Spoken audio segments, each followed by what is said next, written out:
আমাদের গোটা ক্যানিং 2 এলাকায় কোন স্কুল ছিল না যেখানে ক্লাস 11-12 পড়া যায়। একটা কালিকাতলা মিলন বিদ্যাপীঠ সম্ভবত নাম, এইরকম একটা স্কুল, আর কোন স্কুল ছিল না।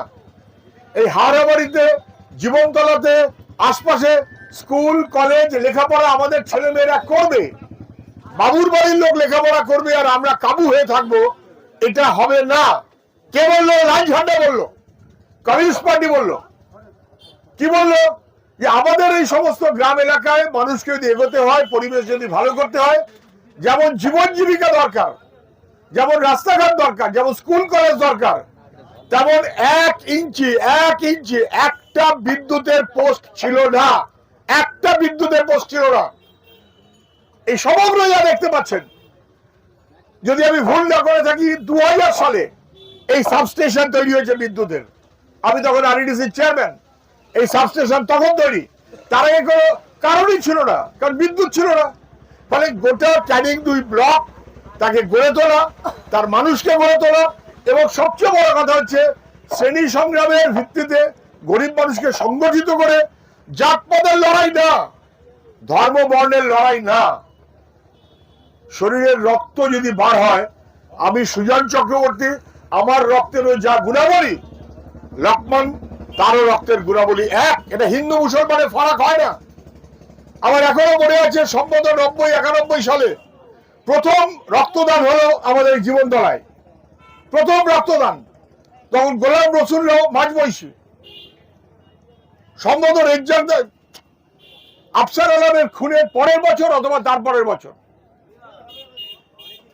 এবং তখনও দেখেছেন, এখন তো রক্তদান হয়, যখন রক্ত নেওয়া হয় কারোর শরীর থেকে, হিন্দু শরীর থেকে নেওয়া হলো না, মুসলমানের শরীর থেকে নেওয়া হলো, লেখা থাকে না। ফলে রক্ত যখন দেওয়া হচ্ছে, হিন্দু শরীরে কার রক্ত যাচ্ছে? মুসলমানের রক্তও যেতে পারে, মুসলমানের শরীরে হিন্দুর রক্ত যেতে পারে, পুরুষের শরীরে মহিলাদের রক্ত যেতে পারে। রক্তের বিজ্ঞান প্রকৃতিটা এক, তাতে কোনো ফারাক নেই। যারা জাতের ধর্মের বিভাজনে ভাগাভাগি করতে চায়, তারা মানব সভ্যতার শত্রু। নিশ্চিত থাকতে পারেন, তারা মানব সভ্যতার শত্রু। আপনি এইভাবে বুঝে রাখুন, একটা শিশু যখন ভূমিষ্ঠ হয়, মায়ের কোল থেকে যখন প্রথম সে ভূমিষ্ঠ হচ্ছে, তখন তার নাম পরিচয় আছে না, তখন তার ধর্ম পরিচয় আছে না, তখন তার দেশ পরিচয় আছে না। যখন শিশুরা জন্মাচ্ছে, সেটা বিজ্ঞান আর প্রকৃতি এক এবং অভিন্ন। ওই শিশুরা যদি জীবনতলায় থাকে, ওই শিশুরা যদি কোনো এক আনসার আলীর বাড়িতে থাকে, তাহলে তার নাম হয়ে গেল মুসলিম নাম, তার ধর্ম হয়ে গেল মুসলিম ধর্ম।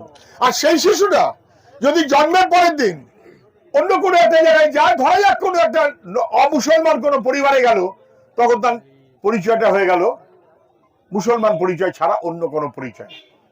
শিশু যখন জন্মায়, তখন তার কোনো ভাষা থাকে? বাংলা না, ইংরেজি না, হিন্দি না, একটাই শব্দ। শব্দটা কি? কান্নার শব্দ। কান্নার শব্দ। পৃথিবীতে ভূমিষ্ঠ হয়ে সে তার পরিচয় জানায় কান্নার মধ্য দিয়ে।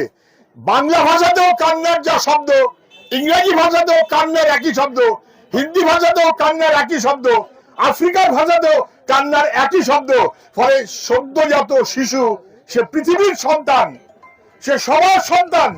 তার হিন্দু নেই, মুসলমান নেই, জাত ধর্মের বিভাজন নেই। এই বিভাজন গুলো করেছে আমরা। যত গরিব মানুষকে ভাগ করে রাখা যাবে, তত তার উপরে আক্রমণ করার সুযোগ বাড়বে। আমি শুধু এই কথাটা বলবো, চারপাশের সমগ্র মানুষকে অনেক বিভাজন হয়েছে, আর না, অনেক বিভাজন হয়েছে, আর না। যদি বামপন্থা থেকে সরে গিয়ে কেউ কেউ তখন খুব উৎসাহী হয়েছিলেন, গত 10, 12, 15 বছরে দেখেছেন মানুষের উপরে কিরকম আক্রমণ হয়েছে, এমনকি বুলডোজার দিয়ে। শাসকের পছন্দ হয়নি বলে গরিব মানুষের বাড়ি পর্যন্ত ভাঙা হয়েছে, তাম্বুলদাতে হোক আর অন্য জায়গাতে হোক। দেখতে পেয়েছেন ক্যানিং দিয়ে তখন যা হয়েছিল, আজকে পশ্চিমবাংলার বিভিন্ন জায়গাতে একই রকমের কাজ চলছে। বুলডোজার মানে দাপটের মনোভাব, বুলডোজার মানে ক্ষমতার মনোভাব। ক্যানিং দিয়ে তৃণমূলের বাহিনী যদি তা করে থাকে তৎকালীন সময়ে, আজকে পশ্চিমবাংলা আর একটা জায়গায় বিজেপি একই রকম ভাবে কিন্তু দাপটের রাজনীতি করতে চায়। আর রাজনীতি মানে ভালোবাসা, মিলন, ঐক্য,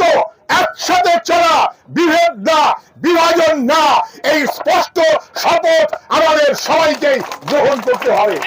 আমি এখানকার সমগ্র কর্মীদেরকে কথা বাড়াবো না, সমগ্র কর্মীদের বলবো আসুন, ভাগাভাগি করবেন না, গরিব মানুষকে সঙ্গে নিয়ে পথ চলুন। এইটাই আফসার আলমরা আমাদের শিখিয়েছে, এইটাই কমিউনিস্ট পার্টি আমাদের শিখিয়েছে, এইটাই লাল ঝান্ডা আমাদের শিখিয়েছে। আর সেই কারণেই মানুষের যারা শত্রু তারা লাল ঝান্ডাকে বিষের মতন দেখে, কারণ ভয় পায়। কালকেও কলকাতায় লাল ঝান্ডা যারা পায়ের তলায় দলিয়ে দিয়েছে, মারিয়ে দিয়েছে, তারা মানুষের শত্রু ভবিষ্যতের জন্য। এটা স্পষ্ট প্রমাণিত হবে, লাল ঝান্ডা পাল্টা রুখে দাঁড়াবে মানুষের শক্তি হিসেবেই। ফলে আমি সবাইকে বলবো, উত্তেজনা নয়, রাগ দুঃখ বিবাদ নয়, আসুন। এই অভিনন্দন জানাচ্ছি। এটা ঠিক যে আগে এক সময় যেমন আমরা অনেক বেশি যাতায়াত করতাম, সাম্প্রতিক সময়ে একটু আমাদের যাতায়াত নানান কারণে কমেছে, অথবা এখানে পরিবেশটা একটু অন্যরকম এমন ছিল, আপনারা সবাই সেটা জানেন। কমরেড আফসার আলম আমাদের এখানকার পার্টির নেতা, সবাই জানেন, যদি অনেক দিনের পুরনো।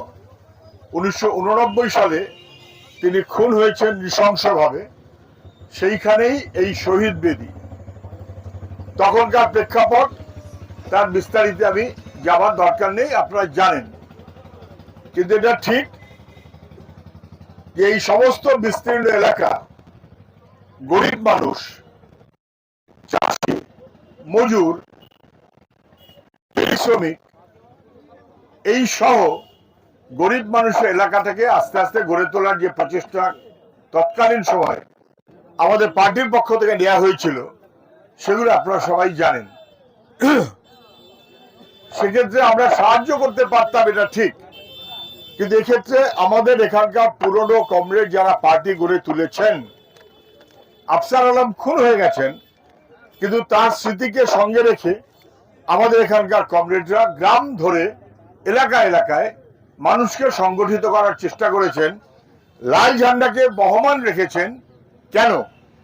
পার্টি করার জন্য কেবলমাত্র না, মানে পার্টি বাজি করার জন্য না, লাল ঝান্ডাকে বহমান রেখেছেন যাতে গরিব মানুষের ঐক্য রচনা করে আমরা একটা আরো সুন্দর এগিয়ে চলা পরিবেশ তৈরি করতে পারি, সমাজ তৈরি করতে পারি।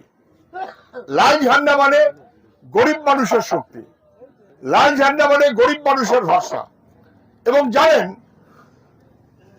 ধাপে ধাপে পঞ্চায়েত সহ নানান ব্যবস্থা গড়ে উঠেছে, গরিব মানুষের সংগঠন গড়ে উঠেছে।